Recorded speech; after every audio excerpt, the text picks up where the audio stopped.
Hello dear friend, Thakur coaching class में आप सभी का स्वागत है।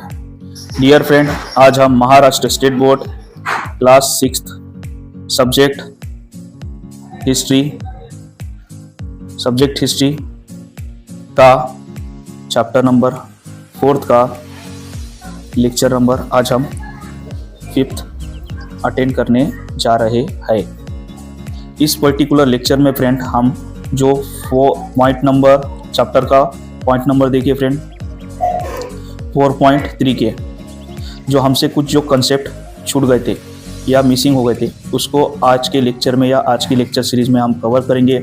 और हो सका तो मे भी नेक्स्ट पॉइंट को भी मतलब कि पॉइंट नंबर 4.4 को भी कुछ उसके कंसेप्ट ऑफ पॉइंट सीख के लेंगे या उसे आज ही हम कंप्लीट करेंगे। देखिए फ्रेंड, देर ना करते हुए मैं लेक्चर को स्टार्ट करूँगा। वन मोस्ट इंपॉर्टेंट बात आपसे रिपीटली कहना चाहूँगा, जब मैं ये लेक्चर सिखाना आपको स्टार्ट करूँ, टीच करना स्टार्ट करूँ, तो आप अपने क्लास की टेक्स्ट बुक आप अपने पास रखें ताकि जो भी आपको कंसेप्ट ऑफ नॉलेज दिया जा रहा है, बताया जा रहा है या शो किया जा रहा है वो आपको बेटर अंडरस्टैंड हो, अच्छे से समझ में आए। उसके बाद में सेकेंड थिंग फ्रेंड, आप अपने क्लास की नोटबुक भी आप अपने साथ में रखें ताकि जो भी आपको सिखाया जा रहा है उसको आप एग्जाम पॉइंट ऑफ व्यू से आपके लग रहा है कि ये इंपॉर्टेंट पॉइंट है तो उसे आप रिकॉर्ड भी करते चले, इसलिए अपने क्लास की नोटबुक भी आप अपने साथ में रखें। ठीक है फ्रेंड, अब लेक्चर को स्टार्ट करते हैं। जहाँ से हमने पिछले लेक्चर को ख़त्म किया था उसी के आगे के पॉइंट से हम स्टार्ट करेंगे। ठीक है फ्रेंड, ड्यूरिंग द वैदिक period certain notions about the leading an ideal life had become well established. देखिए फ्रेंड, यहाँ पे हमें ये बताया जा रहा है कि दैट टाइम मतलब कि वैदिक टाइम पीरियड में हमें एक आदर्श जीवन या आइडियल लाइफ किस तरह से जी जाती है या रहा जाता है उसके बारे में हमें बताया गया वाला है, इंफॉर्मेशन दिए वाली है, ये यहाँ पे कहना है। देखिए फ्रेंड, देयर वेयर 4 स्टेजेस और 4 आश्रम। अब यहाँ पे ये कहा जा रहा है कि जो एक आइडियल लाइफ जीना है तो उसको 4 स्टेजेस में कैटेगराइज किया गया है और वो 4 स्टेजेस के हिसाब से आपको फॉलो करना है और आपको आइडियल लाइफ अपनी जीनी है। ये वैदिक टाइम पीरियड में बताए गए वाला है फ्रेंड। अलग अलग तरह के वेदास में आपको इस तरह की इंफॉर्मेशन आपको मिल जाएंगी और आपको चाहे तो आप नेट पे या जो वेदास जो है तो उसमें आप चेक कर सकते हैं कि ये 4 आश्रम्स क्या बताए गए वाले, इसके बारे में डिटेल में आपको मिलेगा। यहाँ पे एक जस्ट जो आपके बुक में दिए वाला है एक छोटी सी इंफॉर्मेशन दी वाली है। From the birth to death, मतलब कि आपके बर्थ होने से लेकर आपकी डेथ होने तक ये आपको 4 स्टेजेस क्या करना पड़ेगा फ्रेंड, फॉलो करना पड़ेगा, यानी कि 4 आश्रम को फॉलो करना पड़ेगा, ऐसा यहाँ पे बताया जा रहा है। उसके बाद में देखिए, द फर्स्ट आश्रम वाज ब्रह्मचार्य आश्रम और the period of staying with the Guru to learn from him.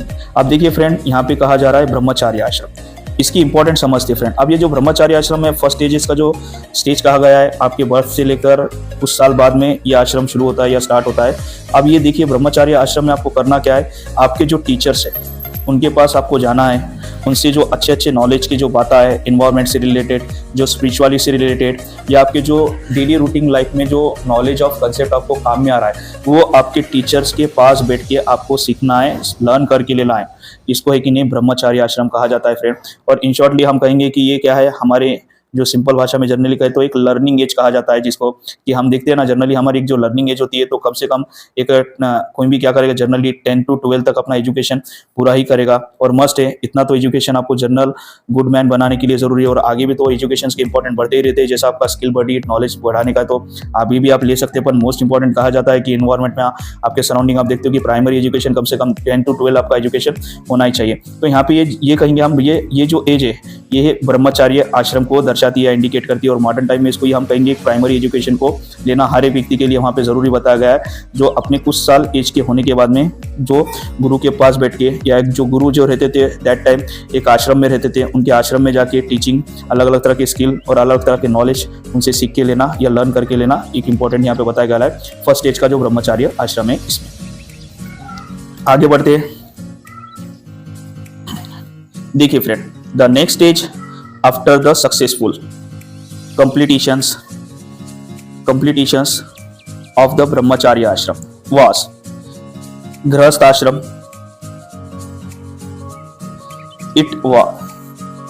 it was accepted that during this period a man would carry out his duties toward his family and society with the help of his wife. The third stage, अब देखिए friend यहाँ पे second stage के बारे में पहले आपको बता देना चाहूँगा, उसके बाद में हम थर्ड स्टेज को पढ़ेंगे। अब देखिए फ्रेंड यहाँ पे जो सेकेंड आश्रम बताया गया वाला है ये है गृहस्थ आश्रम। ब्रह्मचारी आश्रम के बाद में फ्रेंड, ब्रह्मचारी आश्रम के बाद में कौन सा बताया वाला आश्रम? गृहस्थ आश्रम। मतलब कि इन केस अगर से आप अपने गुरु के पास बैठ के या टीचर के पास बैठ के एक कंप्लीटली नॉलेज ले रहे हैं और वो नॉलेज लेने के बाद आप सक्सेसफुल हो रहे हैं कि वो नॉलेज आपके गुरु कह रहे कि आपका जो मैंने जो नॉलेज दिया वो आपका कंप्लीट हो चुका है, आप अपने दूसरे यानी कि लाइफ के सेकंड टर्म पे या सेकेंड स्टेज में आप जा सकते हैं, जिसे क्या कहा गया है? गृहस्थ आश्रम, उसमें आप जा सकते हैं। अब ये गृहस्थ आश्रम में होता क्या है फ्रेंड, हमारे लिए ये बहुत इंपॉर्टेंट है। अब देखिए गृहस्थ आश्रम में होता यह है फ्रेंड कि जो एक मैन रहता है ना, उसे अपने घर की छोटी छोटी रिस्पॉन्सिबिलिटी को संभालना पड़ता है, हैंडल करना पड़ता है, जैसे कि घर की जिम्मेदारी, घर की जो जरूरत है उसको पूरा करना, राशन पानी को पूरा करना, और उसके घर के अलग अलग तरह के जो काम रहते हैं, जैसे कि उसके मॉम डैड की सेवा करना, उसके घर के जो अनाज पानी के रिक्वायरमेंट है उसको पूरा करना, और जो एक सामाजिक एक सोशल लाइफ कहूँगा मैं, जिसे एक सोसाइटी में जब रह जाती है एक सोशल लाइफ को किस तरह से मेंटेन किया जाता वो उसको करना जरूरी होता है, और ये गृहस्थ आश्रम में हमारे को देखने को मिलता है। और उसको करने के लिए the family and society with the help of his wife, इसके साथ उसको ये गृहस्थ आश्रम को कंप्लीट करने के लिए, गृहस्थ आश्रम को पूरा करने के लिए उसकी फैमिली की उसको मदद लेनी पड़ेगी, और उसके समाज की उसको मदद लेनी पड़ेगी, सोसाइटी की उसको मदद लेनी पड़ेगी, और उसकी वाइफ की भी इसको मुख्य भूमिका से मदद लेनी पड़ेगी, और इसकी वाइफ भी इसको मदद करेंगी, ऐसा यहाँ पे कहा जा रहा है फ्रेंड। अब देखिए फ्रेंड, अब जनरली यहाँ पे दो आश्रम के बारे में तो आपको समझ में आ गया, किस तरह से ये दो आश्रम के इंपॉर्टेंट और वैल्यूज यहाँ पे बताए गए वाले, और किस तरह से इसको रहना है ये भी यहाँ पे आपको समझ में आ गया। अब हम आगे बढ़ते हैं। अब देखिए फ्रेंड यहाँ पे just a minute friend, just a technical issues.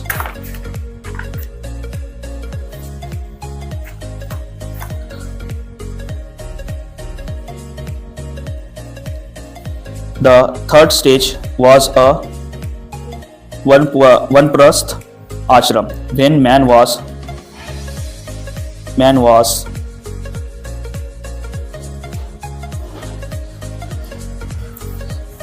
was accepted to detach himself from the household, retire to a solitary place and lead a very simple life। अब देखिए फ्रेंड, जो यहाँ पे थर्ड स्टेज हमारे को ये बता रही है कि आप जितना भी सेकेंड स्टेज में, मतलब कि गृहस्थ आश्रम में रहने के टाइम पीरियड में जितनी भी आपने अर्न की, जितनी भी आपकी प्रॉपर्टी है, जितने भी आपके जो रिलेशनशिप, सभी को छोड़ के आपको एक कहाँ जाना चाहिए? जंगल में जाना चाहिए, जंगल में रहना चाहिए, और किसी से भी कांटेक्ट जो है अब वो जो कांटेक्ट जो है फ्रेंड उसको ना के बराबर किसी के साथ रखना चाहिए, ऐसा यहाँ पे बताया जा रहा है। और नेचुरली जो डाइट है उसको फॉलो करना चाहिए, मतलब कि ज़्यादा ही हैवी स्पाइसी या मज़ेदार चीज़ें नहीं खाना चाहिए, एक नॉर्मल सिंपल लाइफ आपको जीनी चाहिए, यहाँ पे ये बताया जा रहा है। थर्ड आश्रम में, मतलब कि जो वानप्रस्थ आश्रम है, मतलब कि सभी फ्रेंड आप जितनी भी अर्न कर रहे हैं, इसको मैं कहूँगा एक रिटायरमेंट ऑफ एज कहूँगा मैं, मतलब कि आप जितना भी आपने कमाया, आप जितना भी जो बिजनेस करते थे लाइक दैट सब सो ऑन एक्सेट्रा एक्टिविटी आप करते थे, वो सभी आपने जो अपने जो डॉटर्स या जो सन है उनके को हैंड ओवर करके आप सेकेंड एक वंश में चले जाना चाहिए, यानी कि एक सुनसान जंगल में, फॉरेस्ट में जाना चाहिए, और वहाँ पे एक सिंपल लाइफ आप जीनी चाहिए, ये यहाँ पे बताया जा रहा है। ठीक है फ्रेंड, उसके बाद में फोर्थ आश्रम भी उसी के अराउंड है, पर जरा ये एक यहाँ पे जो रूल्स रहेंगे फ्रेंड इसको कड़कली फॉलो किया जाता है। The fourth stage was a sannyasa ashram. अब देखिए friend, sannyasa ashram at this age the conventions was a renounce all relation, lead life in order to understand the meaning of human life and not stay in one place। अब देखिए friend, ये जो संन्यास आश्रम है जिसको मैं कहूँगा संन्यास आश्रम 4 स्टेजेस में।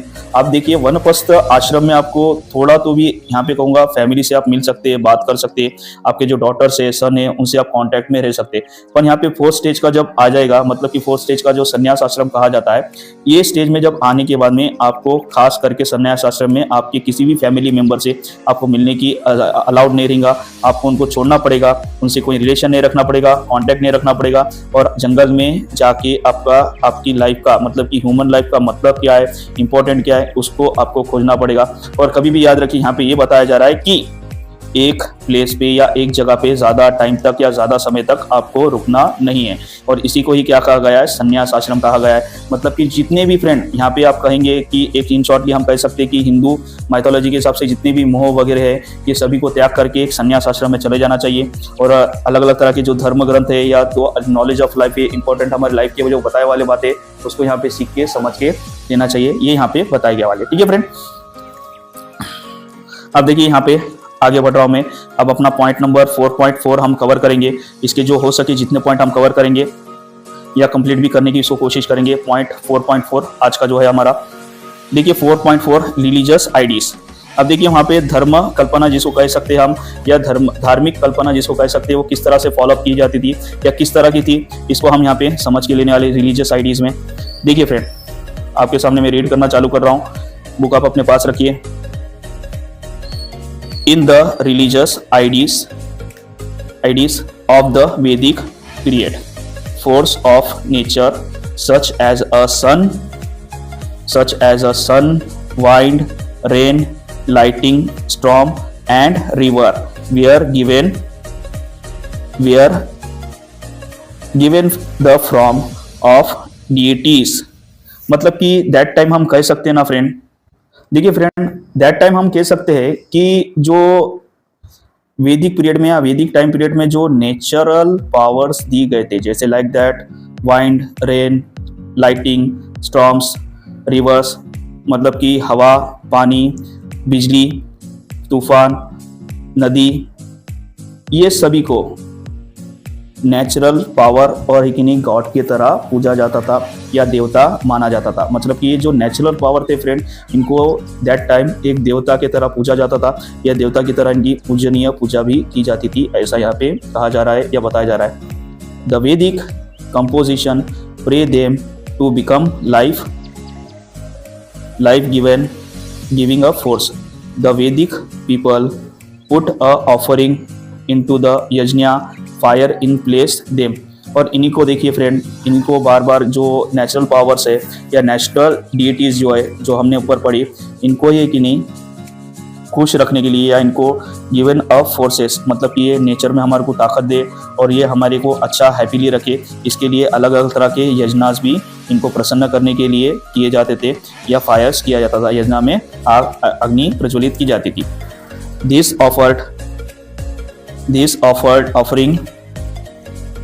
ऑफरिंग फॉलोड द हवी।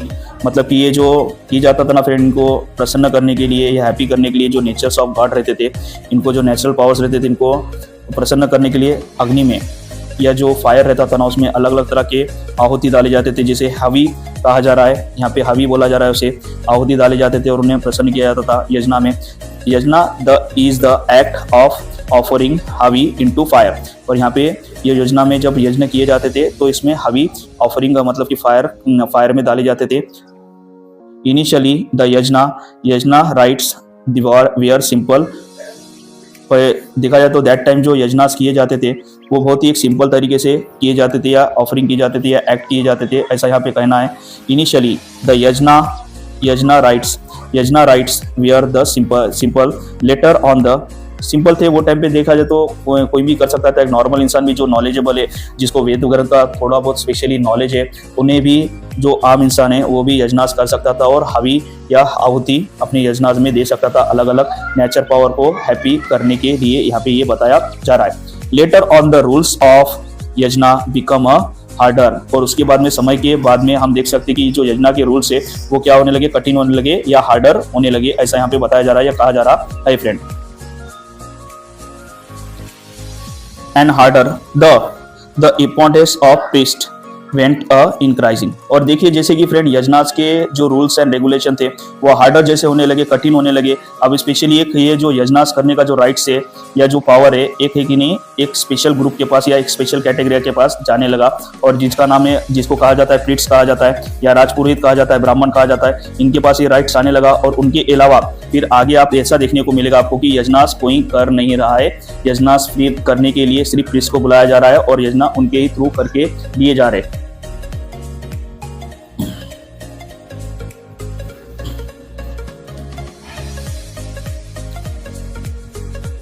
People in the Vedic period had thought about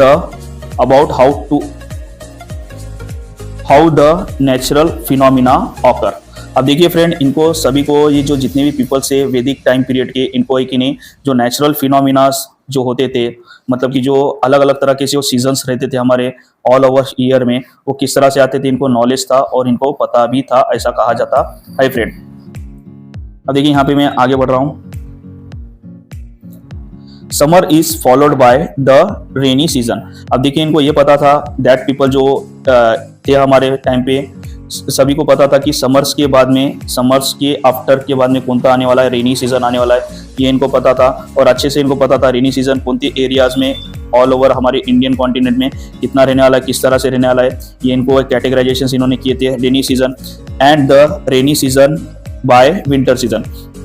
और इनको ये भी पता था फ्रेंड कि रेनी सीजन के बाद में कौन सा सीजन आता है, बाय अ विंटर सीजन, मतलब कि ठंडी का सीजन आता है, ये भी इन्हें पता था। इस तरह से पूरा ऑल ओवर कह सकते हैं कि हम इनको नेचर का पूरा जो फिनोमिना है जो हमारे ऑल ओवर इंडियन कॉन्टिनेंट में किस तरह से होता है, ये पूरा उनको नॉलेज था। और ये आपको जो एविडेंस ऑफ जो नॉलेज है कि नहीं फ्रेंड फिनोमिना का, ये आपको वैदिक ग्रंथ में लिखे हुआ मिलेगा। और देखिए फ्रेंड, इसके इंपॉर्टेंट भी है, क्योंकि आप देखिए this is a regular cycle in nature. और उन्हें ये पता था कि ये क्या है, एक जो रेगुलर साइकिल है, ये जो एक नेचर में है फ्रेंड, इसी तरह से ऑल ओवर हमारा जो नेचर है इसी तरह से फॉलो करता है या चलता रहता है, ये इनको पता था। The cycle in the nature and the life cycle. और ये जो जीवन का चक्र है या जिसको लाइफ साइकिल जिसको कहा जाता है, जीव चक्र जिसको कहा जाता है, life cycle the mood that with the were termed. उसके बाद में इनको ये भी पता था कि ये हर बार बदलते रहता है या मूव करते रहता है। The Vedic people as a Rita, the life of a following being is a part of the cycle।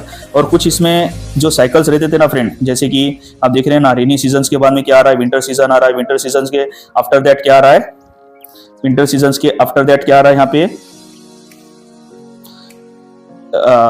Summer season आ रहा है। इस तरह के जो सीजन्स थे फ्रेंड, इनमें हमें ये पता चलता है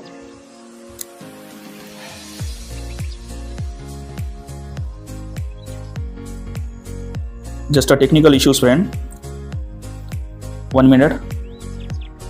विंटर सीजन आ रहा है, ये आपको पता है। फिर विंटर सीजन के बाद में आपको सभी को पता है कि जो सीजन आता है, समर सीजन आता है। इस तरह का जो साइकिल है ये सभी को पता था कि नेचुरल साइकिल है, नेचुरल फिनोमिना है।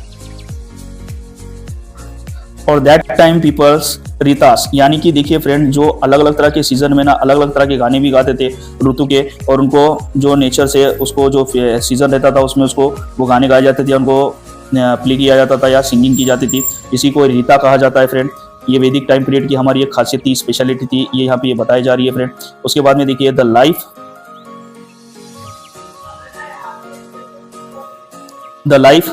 Life of living began a part of cycle in the nature. अब ये हमारी जो लाइफ है ये जीवन चक्र का एक सबसे बड़ा मोस्ट इंपॉर्टेंट पार्ट है, ऐसा कहा जाता था।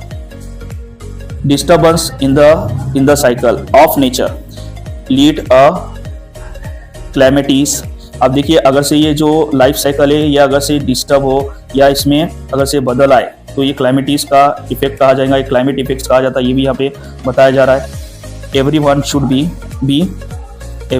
B careful not to let it happen, और इसे बिगाड़ना नहीं चाहिए। इस तरह से यहाँ पे ये कहा गया है। ये हर एक की ये जो है एक रिस्पॉन्सिबिलिटी बनती है कि जो नेचर है, ये जो नेचर ऑफ साइकिल है, इसे कभी भी फॉलो करना चाहिए, उसकी केयर करना चाहिए, और जो गाइडलाइन हमें दी गई है नेचर को मेंटेन रखने की, वो हमें करना चाहिए। यहाँ पे ये बताया जा रहा है, और ये सभी की रिस्पॉन्सिबिलिटी है और सभी को फॉलो करना जरूरी है। अगर से ये ना करे तो nobody should break the laws of nature, और किसी को अधिकार नहीं है कि जो नियम है, प्रकृति के जो नियम है या लॉ ऑफ नेचर है, उसे तोड़ने का। It was believed that following these rules was the follow धर्मा, और ये इस तरह के जो रूल्स थे दैट टाइम के जो पीपल है वो फॉलो करते थे। और कहा जाता था कि अगर से जो अच्छे कर्म करना चाहिए, अच्छे कर्म धर्म करना चाहिए, तो इससे नेचर ऑफ बैलेंस है वो बना रहता था। अगर से इन केस कोई ऐसा पर्टिकुलर व्यक्ति है या कोई ऐसा गांव है या सोसाइटी है जो अच्छे कर्म, अच्छे धर्म, अच्छे कर्म का वैदिक जो स्पिरिचुअलिटी में दिए वाले जो गाइडलाइन है उसको फॉलो नहीं करता था, और उसकी अपोजिट अगर से कुछ करता था, तो वहाँ पे नेचर का जो फिनोमिना है या डिस्ट्रॉय, उसका जो एग्रेशन पार्ट है या एग्रेशन फेस है हमें देखने को मिलता था। और दैट टाइम वहाँ पे अलग अलग तरह के natural phenomena, earthquake, rainfall, heaviest rainfall, फिर बाद में फिमाइन, इस तरह के हमारे को देखने को मिलते थे। दैट कहा जा रहा है फ्रेंड। और इसी के साथ में जो आज का जो लेक्चर से मैं यहीं पे स्टॉप करूँगा फ्रेंड। आपको ये लेक्चर कैसा लगा आप हमें कमेंट के थ्रू बताइए, कमेंट में ज़रूर बताइए कि आपको ये लेक्चर कैसा लगा। उसके बाद में अगर से कुछ प्रॉब्लम्स या डाउट रहते तो वो भी हमें कमेंट में बताने की आप कोशिश करें। उसके बाद में मैं कहूँगा ये वीडियो को आप लाइक ज़रूर करें। आपके एक लाइक से हमें इस तरह की एजुकेशनल वीडियो बनाने का मोटिवेशन मिलता है, इंस्पिरेशन मिलता है, इसलिए इसको ज़रूर लाइक ज़रूर करिए फ्रेंड। और उसके बाद में फ्रेंड मैं कहूँगा ये वीडियो को ज़्यादा से ज़्यादा आप शेयर भी ज़रूर करें।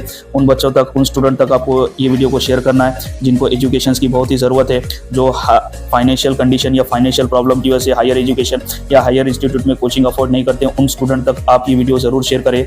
उसके बाद में फ्रेंड ये चैनल को आप मैं लास्ट में कहना चाहूँगा सब्सक्राइब ज़रूर करें please friend, subscribe our channel. ठीक है फ्रेंड, बाय, टेक केयर।